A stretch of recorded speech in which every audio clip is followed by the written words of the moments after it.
Alright, we're about to get some rush hour action at the Circle in Dothan. Approaching the east side of the Circle right now and headed over to meet my wife for dinner at her parents'. So I thought I'd let us see just a couple minutes here of it meeting the Circle, merging in with traffic, and maybe a little bit on the Circle. We'll see how entertaining it is, how long I want to let it go. So we're merging over to the right. Again, that's all the car. Doing its own blinker thing, changing lanes, turning the blinker off by itself. So it's got us in the right lane now that we need to get in to merge over with the Circle. Got our blinker on again, and you can see our blind spot camera pops up automatically.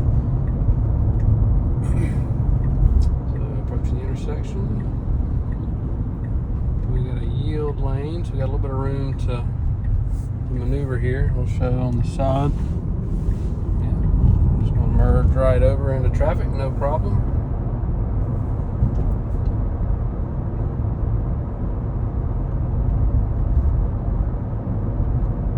It's not super busy. It's a little bit late in the evening because we're on outage schedule, so it's a little later than normal rush hour traffic per se. But it's still the Circle.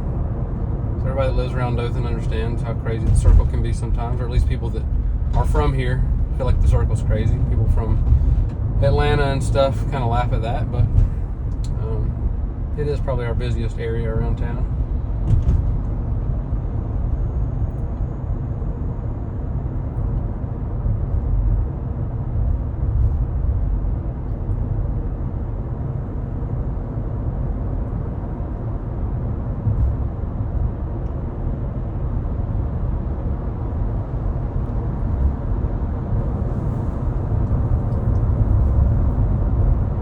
If you haven't seen one of these videos before, this is a Tesla Model Y, 2023 model, and it's currently running the full self-driving 12.3.5 software. So that update came out last week.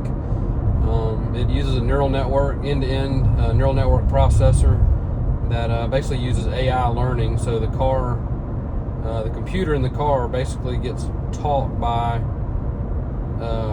the supercomputer at Tesla, watching just hours and hours of sped up driving videos. But basically it trains the computer on what driving should look like, and they load all that into the computer, download it, and then it drives like it's seen. It's kind of like it's learning by watching, just like we would normally learn to drive when we're growing up. So you'll see occasionally this will pop up on the screen, turn wheel slightly, and so I just have to give it a little bit of a nudge, and it'll make that indication go away. That's just its way of knowing that I'm not completely disengaged or going to sleep or whatever.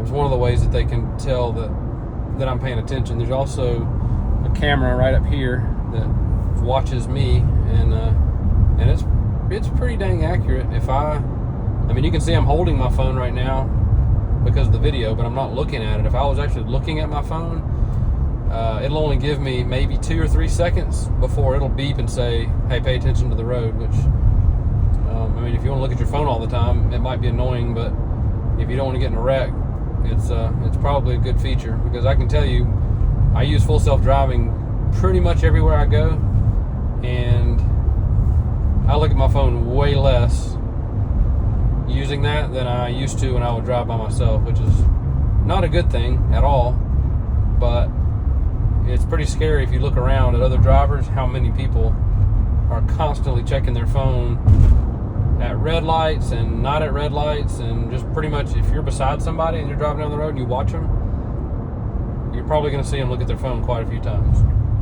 So it's meant to be a safety feature, and I think it serves its purpose well, because like I said, I don't want it beeping at me, and I don't want to lose the privileges of using the system, which is what will happen if you get told too many times to pay attention if you're abusing the system, because it is a level 2 system right now, meaning the driver is 100% responsible for maintaining overall control of the vehicle and being able to take over at any point. So you do agree to those conditions when you install the software. So it really is, I mean, it's a safer way to do it and helps prevent liability on Tesla's part too, because they can't just turn it over to you and say do whatever you want with it and expect people not to abuse it.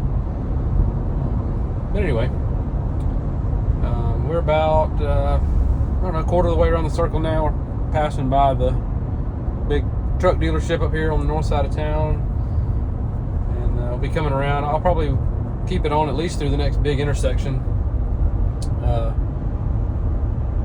You can kind of see what it does. Not a lot of exciting stuff happening right now, which you don't want it to be too exciting, but we'll see if there's some other stuff that's interesting.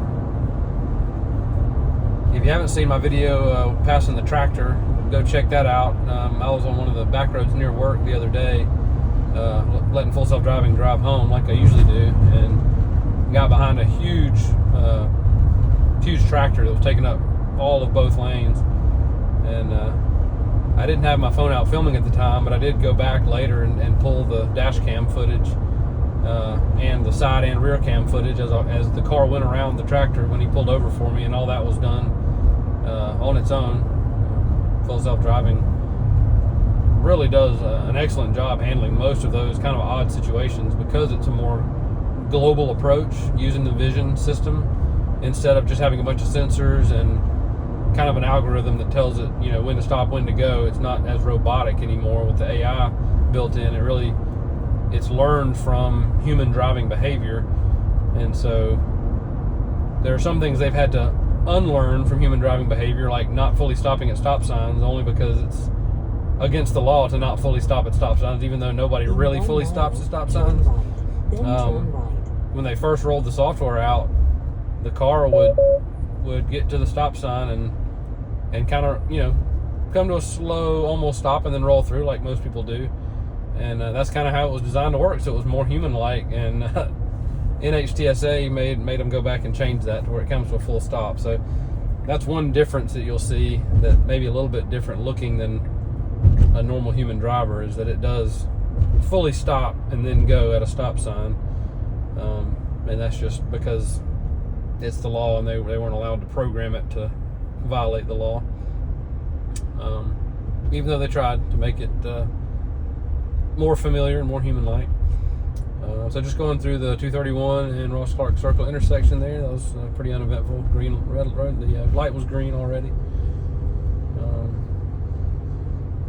So I think I'm gonna cut it off here. I'm almost to where we're going. So coming up through this construction zone, which is pretty boring anyway. It's not really anything in the road. It's just some cones on the side. But anyway, that's gonna be it for this one. Check out some of the other videos, and like and subscribe if you liked it. See ya.